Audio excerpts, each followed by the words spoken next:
ওনার বক্তৃতাতে বিষয় ছাড়া বক্তৃতা করার কারণে একটা 5ই আগস্ট এবং 71 মুক্তিযুদ্ধর একটা বক্তব্য রাখার ক্ষেত্রেই সকলে এটার প্রতিবাদ করে।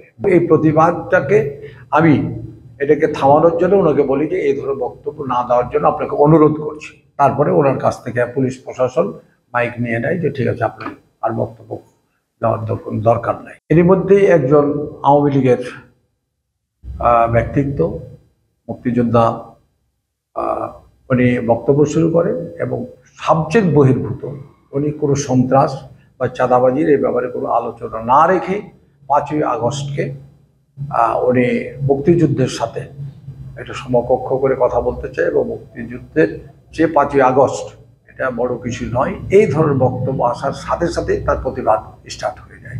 এই প্রতিবাদটাকে আমি এটাকে থামানোর জন্য ওনাকে বলি যে এই ধরনের বক্তব্য না দেওয়ার জন্য আপনাকে অনুরোধ করছি।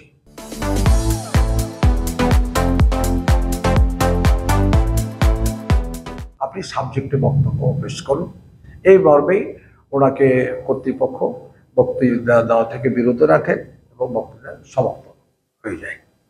এখন এই ঘটনার পরিপ্রেক্ষিতে একটা সামান্য ঘটনা, যেটার সাথে আজকে জামাত এবং মুক্তিযোদ্ধার এই বিষয়টিকে হাইলাইট করা হচ্ছে, এটা আসলে এটা হাইলাইট করার কোনো প্রয়োজন নেই। এটা আমি এটা পছন্দ করি না, কারণ যে আসল ঘটনা সেটাই আমি ব্যক্ত করলাম।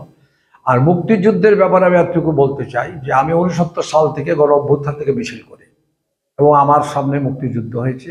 আমার পরিবার মুক্তিযুদ্ধের সাথে জড়িত।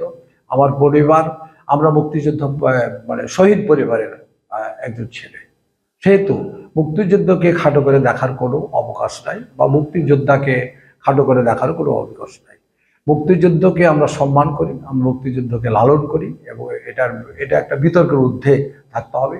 এরপরেও আমরা যে 24-এর যে আন্দোলন 5ই আগস্ট, এটাকেও আমরা লালন করতে চাই, এটাকেও মূল্যায়ন করতে চাই। ওনার বক্তৃতাতে বিষয় ছাড়া বক্তৃতা করার কারণে একটা 5ই আগস্ট এবং 71 মুক্তিযুদ্ধর একটা বক্তব্য রাখার ক্ষেত্রেই সকলে এটার প্রতিবাদ করে। বিএনপি, ছাত্র সমন্বয়কারী যারা ছিলেন এবং সকল মানুষ এটার প্রতিবাদ করে যে এই ধরনের বক্তব্য, সাবজেক্ট বহির্ভূত বক্তব্য আসা উচিত নয়।